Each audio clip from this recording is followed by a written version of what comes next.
Hello, everyone. It's episode 60 of the Fitness Business Growth Podcast. I'm here with my good friend, Steve. Now, I usually say good friend, but I mean a really, really good friend. Stephen Cooley, how are you, mate?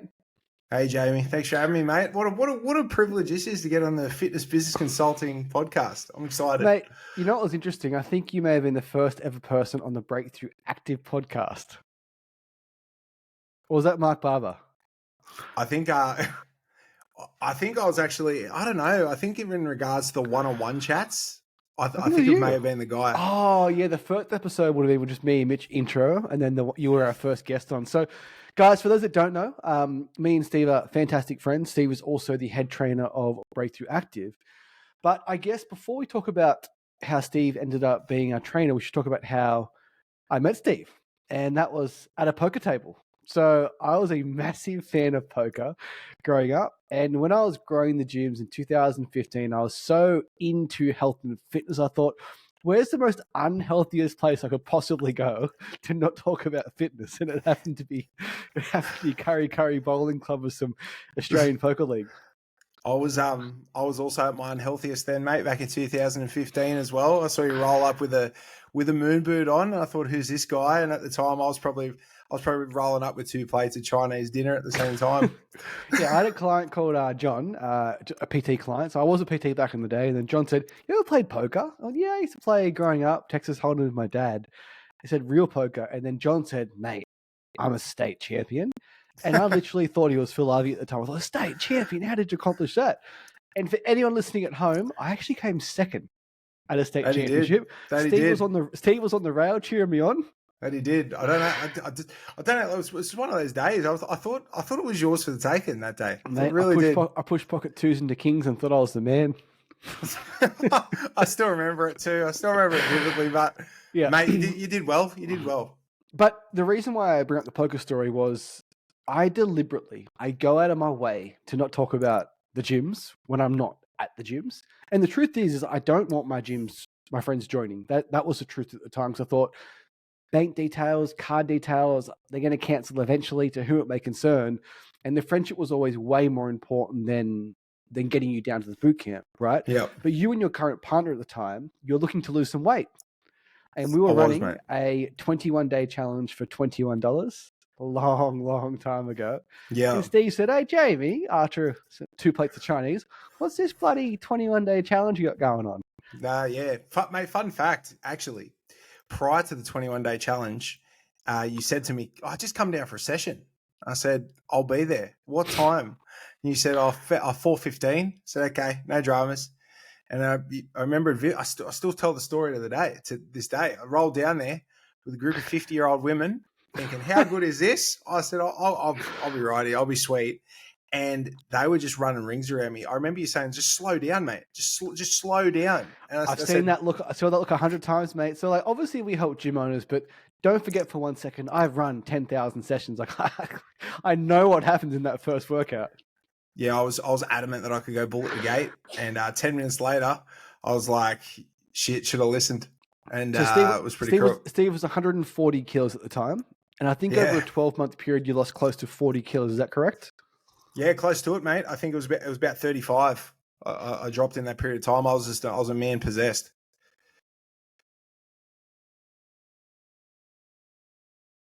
Say that again, mate. I think you just dropped out there, mate. I said you lost about 40 kilos. Is that correct? Yeah, I lost about 35 kilos at that point in time. Okay. I said I was a man possessed. Yeah, over the 12 months you were training. And then obviously in that 12-month period, our friendship continued to develop. We continued to play poker together. And all of a sudden, UFC 202, I said, "Hey, mate, do you like UFC? Do you want to go watch the Conor McGregor Nate Diaz 2 fight?" He said, "A matter of fact, I do like UFC." And I said, "Do you know what else I like?" I said, "Snitty and gravy at the Belmore. Line them up for 2 plates. That was terrible." But yeah, I do remember March 2016. And as our friendship developed, as you lost that weight, I saw how amazing you were with new people walking in the door. Something I really respect, something I'd really admire about you and Brody is to be able to put yourself in the shoes of a new person coming in, because you were that person that was 30 kilos overweight, embarrassed, unhappy in the first session. So you can literally say, "Hey, like I was in your shoes." And I took note very early on that when we had a new member come to the gym, you would go up to them and you would say hi and you would introduce yourself. And they are the best type of members that gyms need to have. Oh, so you noticed that even when I was a member at the time.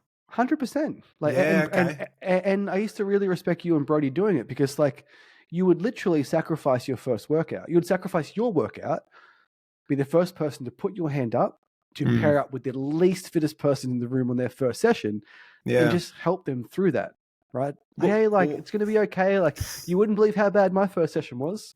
Yeah, because I remember that first time down at the shitty old shed, and I just remember like being paired up with I think it was, I don't know who it was at the time, but like obviously like even going into that, I was still a little bit nervous. So, and then realizing pretty quick, I was like, shit, I'm so out of shape that, you know, somebody needs, like, they need to get their hand held a little bit when they walk in the door for the first time, because it doesn't matter what the fitness level is. It's still daunting meeting new people regardless. So 100%. At what point, mate, throughout that journey, did you think about doing your Cert 3 and Cert 4? Was it on your mind like, hey, I love fitness, I've lost weight, I want to help other people feel good? What made you want to be a trainer? Well, I've always wanted to, I don't like the word help, I like the word assist. I've always wanted to assist people in just being a better version of themselves. I remember like way back when, even when I was in my early 20s, I always wanted to do something in that realm. I just wasn't sure. I guess I wasn't sure what. And then I remember again being in the shed. I remember doing some bloody ground overheads with a kettlebell. And I just thought to myself, you know what? I could actually do this. Because I was in the middle of my communications degree. And I was like, I could go down this path if I wanted to. And at that point, I was seeing success and feeling really good about myself. I was like, this could be the avenue. I want to wind the clock back to 2015.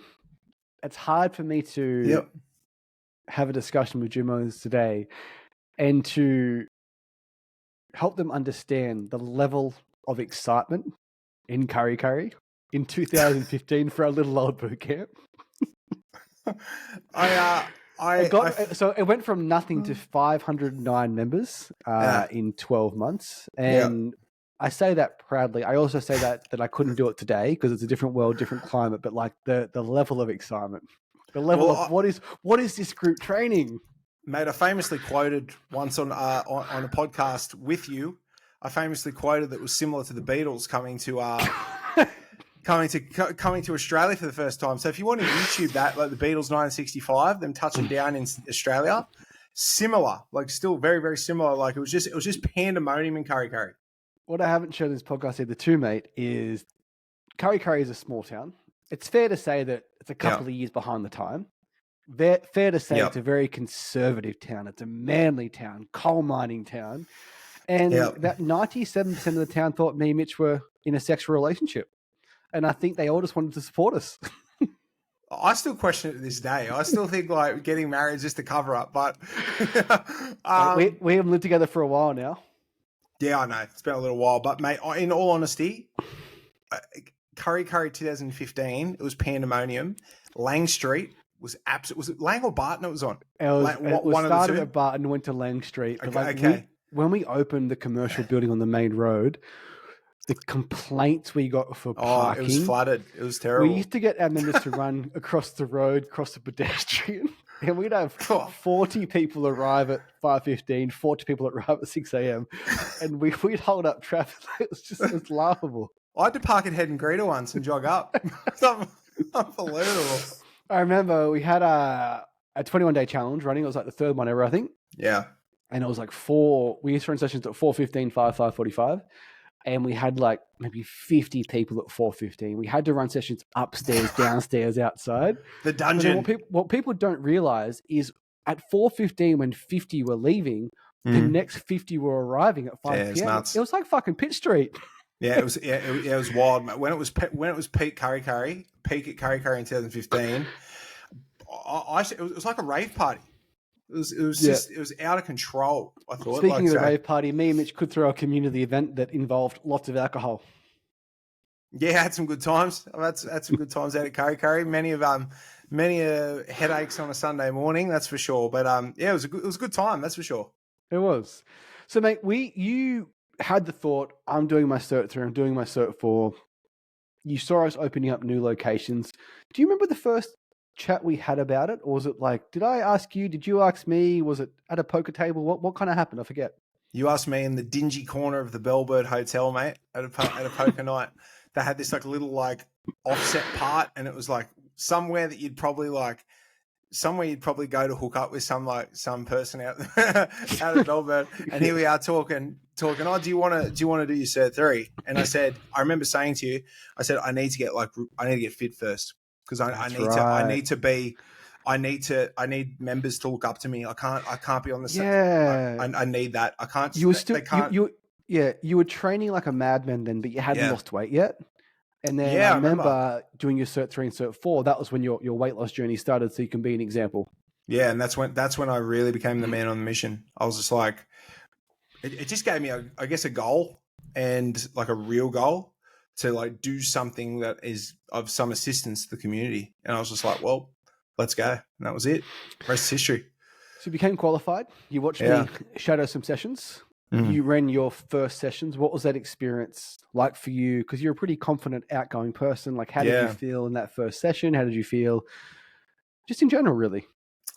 I think I do a pretty good job at people thinking I'm confident at a certain time, but and I was to an extent, but I was shitting myself at the same time in that very first session, because I think also because you're there training with these people regularly and you've become friends with them, I feel like the dynamic is a lot more different than, say, if you were training strangers, because it was like all the eyes are on you, because I've trained with Steve for a year.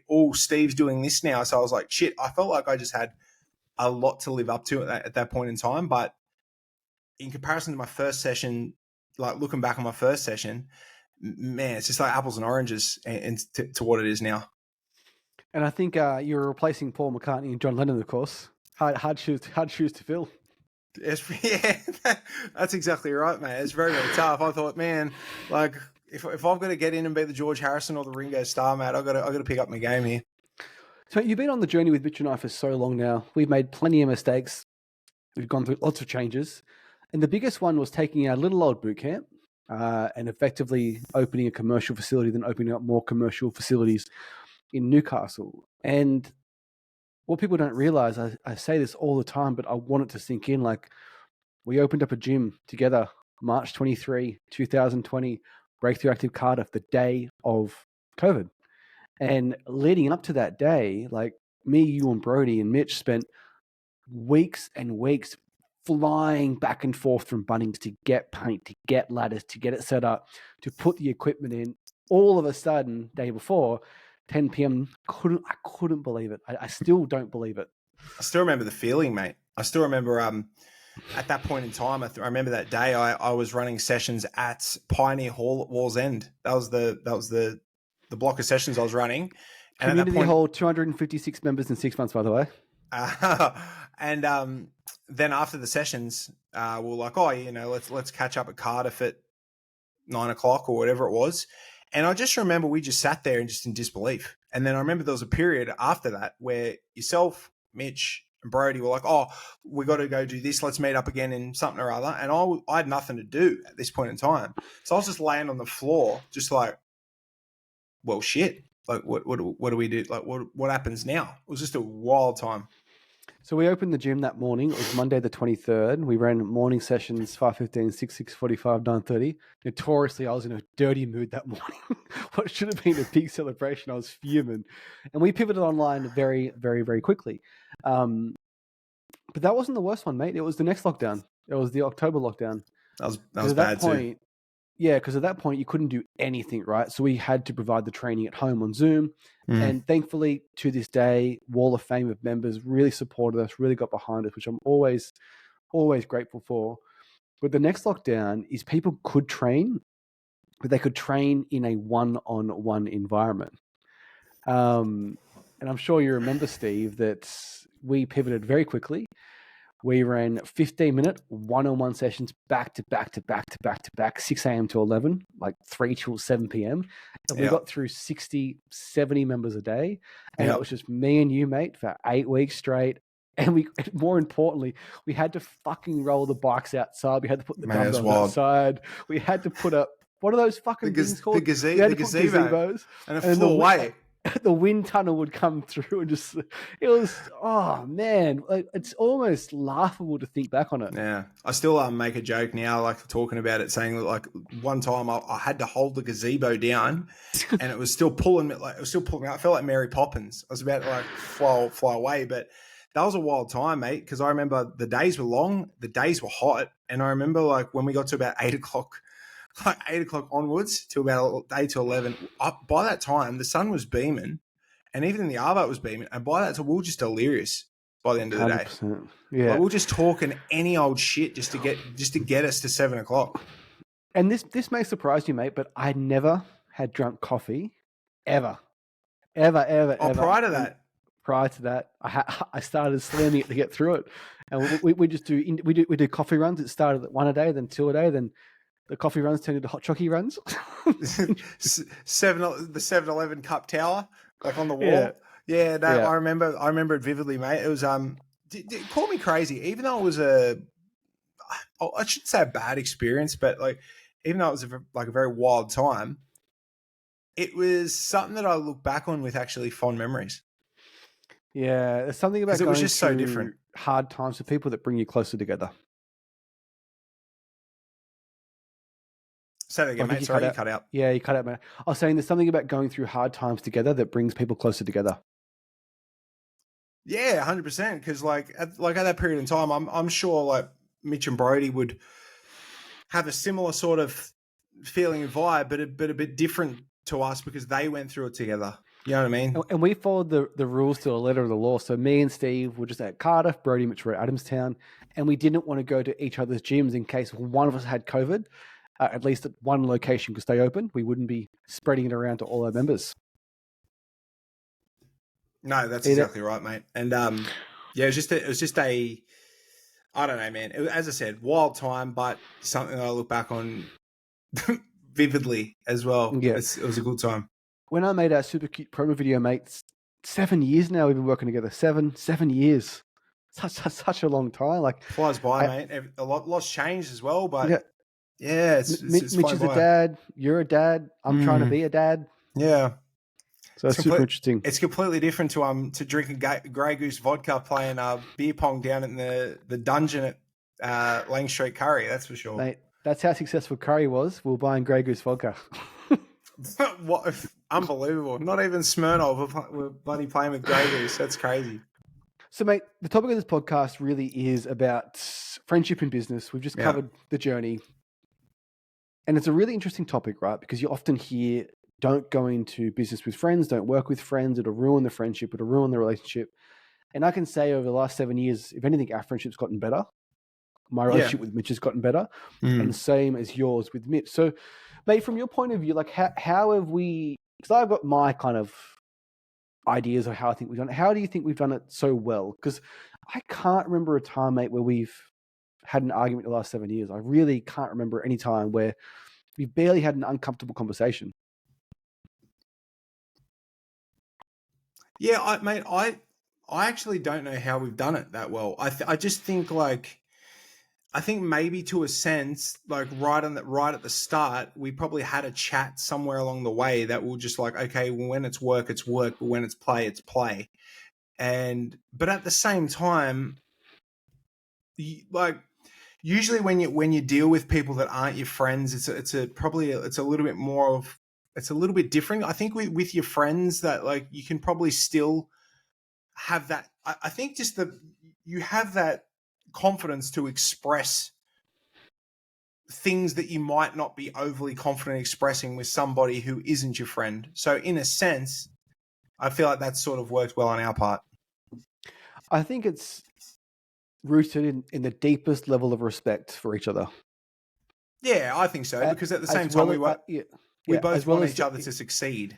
Yeah, and as well as Mitch, right? And if we have the deepest level of respect for each other, of course we're going to disagree. Of course we're going to have different points of view. But like at the end of the day, we want the same thing. So it's just like flexible on the details, like certain on the outcome. And the outcome is great gyms. How we get there? What's the best way? I still don't know. I think And that's just super important. you touched on it. You touched on in the short that the short that you made, or the little, what do we call it, the preview for this podcast. And you touched on it, and you said something like, who do you, who at the end of the day, who do you trust more than your friends?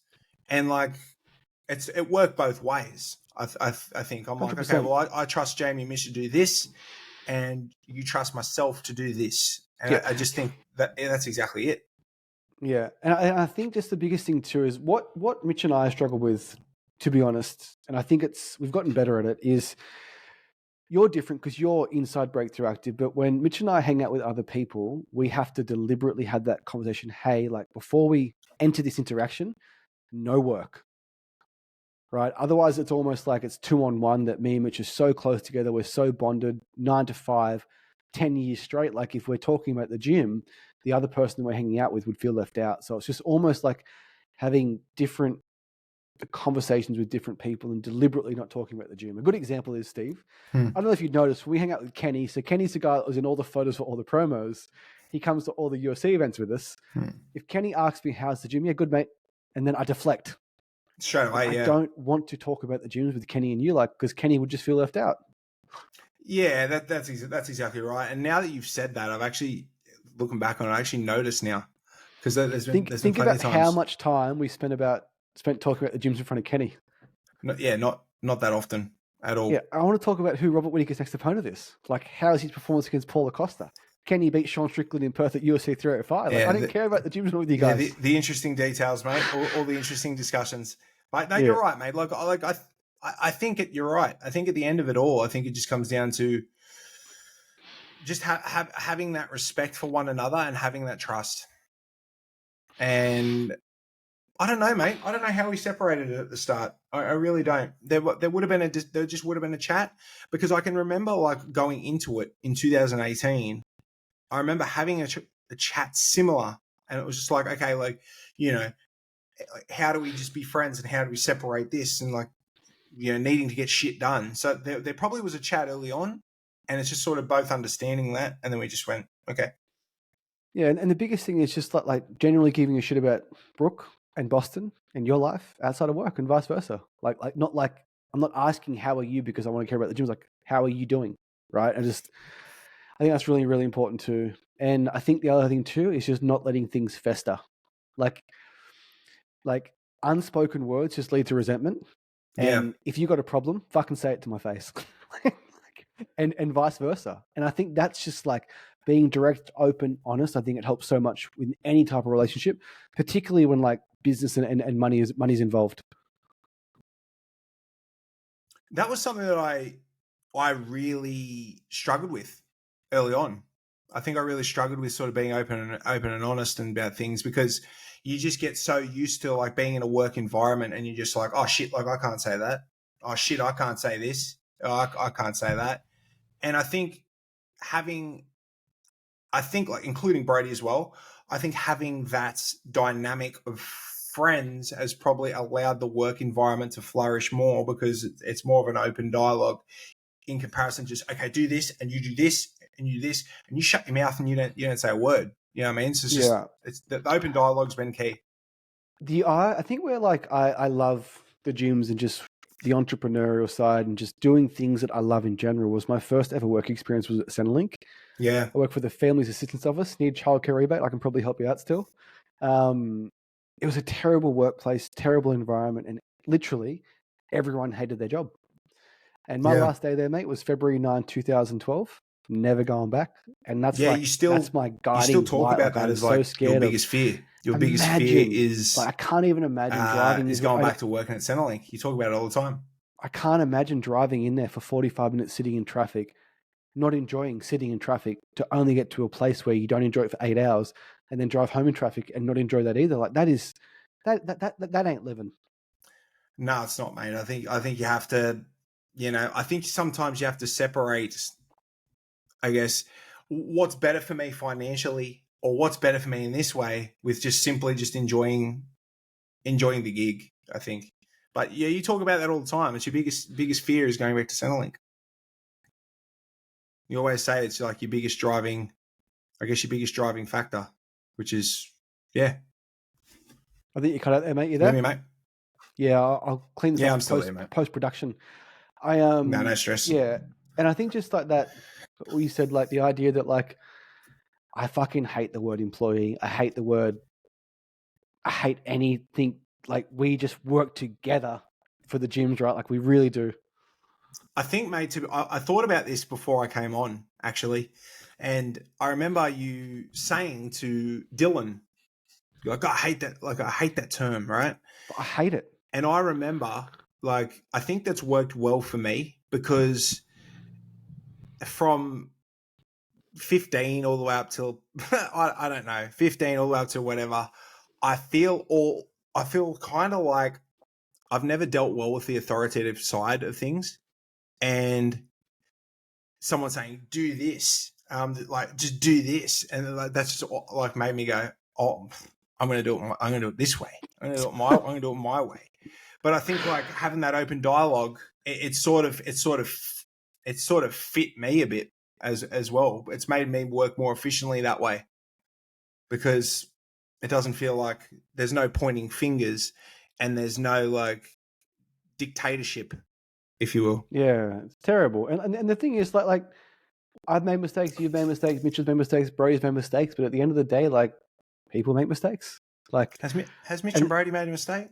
Brody's never made a mistake. Mitch has made a couple. But just imagine going to a workplace where you get yelled at. It's horrible, mate. Like where like a grown man is yelling at another grown man who has a son. Mate. Like terrible. And that's where like back to working with your friends, like why wouldn't you work with your friends? Like I'm not saying everyone should start a business tomorrow, but like if you're going to start a business with someone, like it may as well be someone that you actually get along with, at minimum, get along with, right?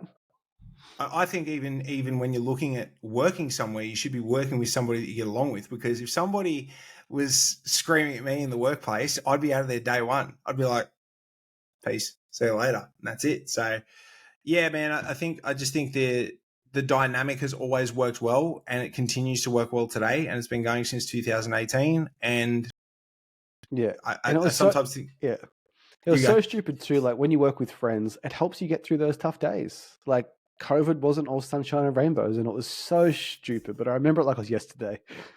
We're outside, 2 bikes, 2 marquees, blowing a gale, world's ending, COVID's coming to kill us all. We had members coming down 1-on-1, 4 meters apart, and we were just like having a good old laugh about giving members walkout names.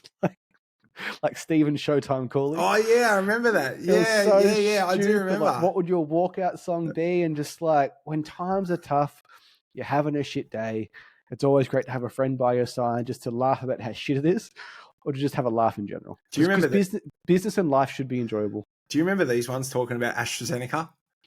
That's right.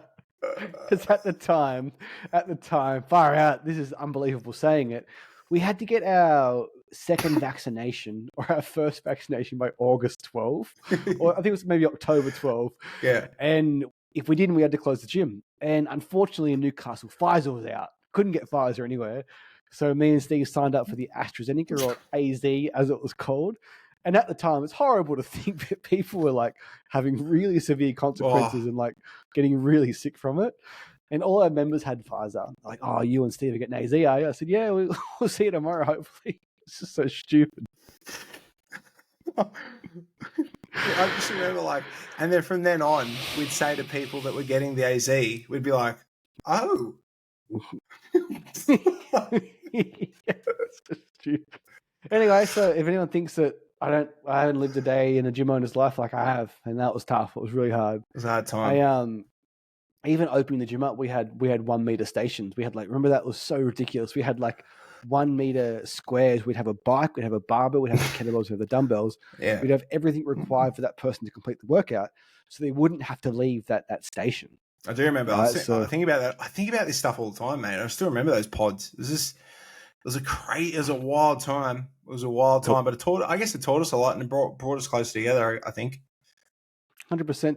Have you ever, because you're friends with Mitch too, right? Like maybe not to the degree we are, going to Singapore, going to events, hanging out with Kenny, but like, have you ever had an argument with Mitch? Have you had a disagreement with Mitch? How have you managed that? Because I think with us, like we hang out together, right? So we've spent hours together in Yeah. my lounge room watching UFC stuff in our face. So, Yeah. but with Mitch, you probably don't have the same dynamic. I know you work out with Mitch, but how have you navigated that relationship?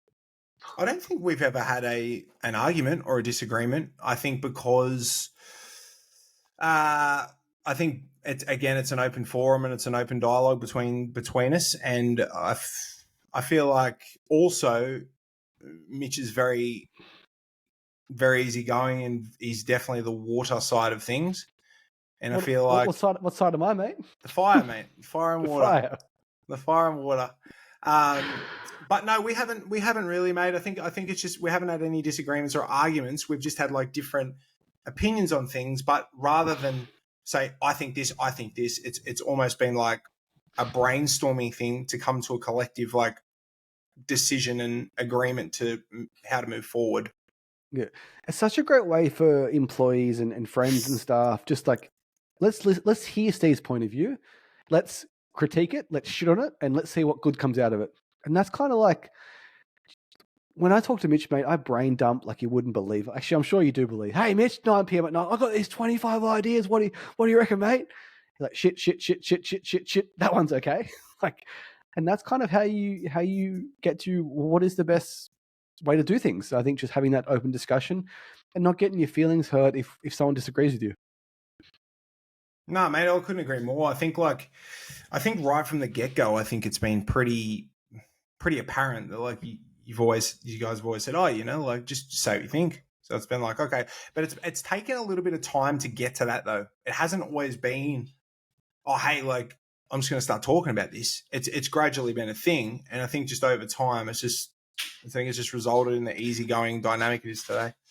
So, your advice to another gym owner, yeah, that works with trainers, that wants their trainers to be more open and more honest, and to give them feedback, like, hey, this is what the members are saying. I'm on the floor, but they're scared to talk to, I hate the word, boss. How would you encourage the trainers to do that? And more importantly, how would you encourage the owners to give that trainer permission to speak their voice? I think just being straight up and open and honest with it. I think it comes from the top. It always comes from the top. I think like the person who runs the gym, I think they need to say like, listen, like I really want you to come to me because like you're seeing more of this stuff. So I think it comes down to trust, because it comes down to trust from the top to say, do like come and have this chat, and from the person on the floor, it's having the trust to go, okay, they actually want me to do this. Having said that, like it's hard when you're not friends, but at the same time, it would go a long way just having that conversation, just nabbing it in the butt right then and there. I think too, just like genuinely giving a shit about the person that you work with.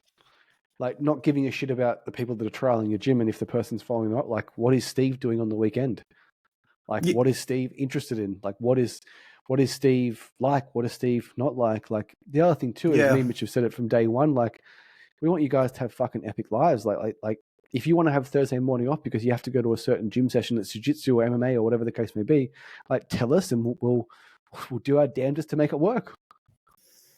Well, that's the thing. Like the old saying of like, treat, what is it like? If you have to treat like the people that are working there good for them to respect you. It is 100% spot on. Because if you treat them like shit, they're gonna treat you like shit. And that'd be the case with me. I would 100%. I'd be an ass bag if somebody like treated me terrible. But it's always been pretty good. Yeah, it's one of those things, right? I hear from gym owners all the time, like, "Oh, my staff are terrible. My staff leave. My staff quit every 3 months," and we've literally never had any turnover at all. And it's a credit to you and Brody, but it's also a credit to like that. Just like we're not those ass bags. Like just like we're in it together. Yeah, that's it. Like, I mean, like, well, Brody's been there a little bit less than me now. So we're pretty well been on the go, pretty hardcore, all of us since like 2019. It's 2024 now. So I guess there's some form of loyalty there. I think Brody and I are both pretty loyal people and people that you can trust. But at the same time, it comes down to the dynamic. You know, that there's been numerous times where like it's been hard. Like it hasn't been all like hunky dory, sunshine and rainbows, and we could have all just like thrown our shit up and just marched on. But it just comes down to that constant dialogue, constant. We've got that group chat in the on our phones, those forced chat. You know what I mean? The awesome foursome. So we've had some big chats the last couple of weeks, mate, about exciting things happening at the gym. I'm looking to roll them out and to share our plans with all the gym owners that we work with. It's a very exciting time. So if anybody's listening, get keen. It's under wraps, mate. It's secretly guarded like the USA 300 pay-per-view, only to end up being a disappointment. No, I don't think it's going to be that bad, mate. I think it'll be okay. Oh, it'd be good. I'm really excited for us. So, mate, I guess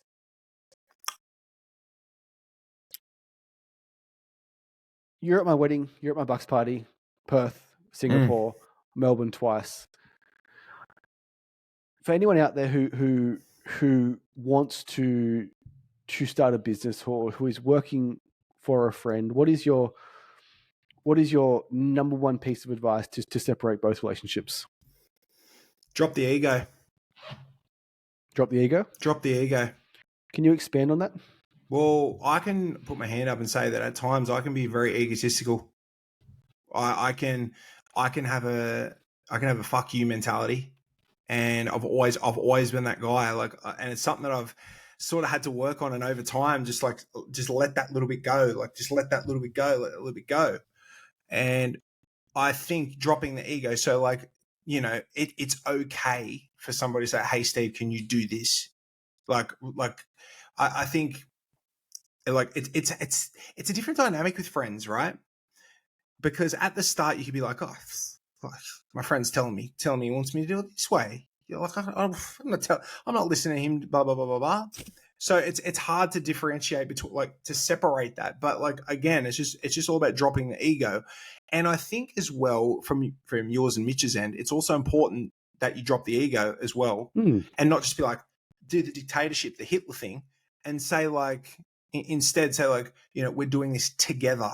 Because in that sense, that is dropping the ego to an extent. So I think from all sides, I think just that's what it comes down to. That's what it came down to for me, is just dropping the ego. It would be very egotistical for me to think that I'm a better trainer than you now after not running a session for 2 years, and how to intro that first person. Like, I haven't done it. Like, so, hey, what have you seen lately from these people that we're sending into the gym? Like, it is. And the other thing too is, mate, like just once again, like really caring about the person and the individual, and like it's almost separating the two. Like there is UFC Jamie out of his mind, 287 when Israel knocked out Pereira Jamie, and then there's very serious Jamie on the team meeting. And it's just both can exist. And like, you see me at my worst Sunday in Cairns. Oh, what a big weekend that was. Man, I had a bloodshot eye coming back from coming back on the plane, and you know how much I hate sunnies on inside. Yeah. And I was on the plane back. Yeah. Sunnies on. It was terrible. I think that's a really good way to end it, mate. Just like that, there's work Steve, there's dad Steve, there's soon to be husband Steve, there's friend Steve, there's UFC Steve, and there's Steve that wants to have a chat about life. And like being friends, identifying, well, like, which Steve is coming to you at the moment. Yeah. And then giving them that space and respect to share their opinion, whether it is something about life or something about anything, right? Like just really having those clear boundaries in line. Yeah, like I agree, man. And you're right, like to come back like full circle. Sorry, mate. What was that last thing you said? I was just saying, just having those, understanding that there's more versions of Steve Cooley, and which one's coming to you at the time. And I think like it's coming back full circle. You're just saying like, just genuinely giving a shit at the end of the day, and the Steve that comes to you at that point in time, you know, you have to like water that version, because at the end of the day, you genuinely give a shit. So I think it's just ultimately it's actually all about caring. Yeah. Imagine you come to me, oh, Boston was up all night, like Brooke was really unhappy. Like I had to walk out the door at the pram at 4:30. It started raining. My car broke down. Oh, Steve, how's that trial going? That Steve needs different communication. I wouldn't be here 6 years later, mate. That's for sure. Well, mate, thanks for jumping on. I hope this wasn't too much waffle for our audience. I think it's good to understand who is you and Brody are like huge reason why the gym's successful. You really are. Like I got nothing else to say outside that. Like like all the people that we sell into there, they wouldn't stay if it wasn't for you guys. So you and Brody have run what 15,000 sessions maybe. So maybe I you don't know, it's guys been can a while. start. Maybe you guys can start fitness business consulting and teach trainers how to onboard people, teach Hey trainers man, how to retain there people. you Because you guys go. both do an amazing There's job. another avenue You that we guys can could come up go with the down. systems, not It's even pretty us. crazy. We could, man. There's the opportunities are endless. So, but no, I appreciate you having me on, mate. It's been a wild ride so far from 2015 to here, but I'm sure there's plenty to go. Let's keep going, Steve. Thanks for coming on, bud. Thanks, mate.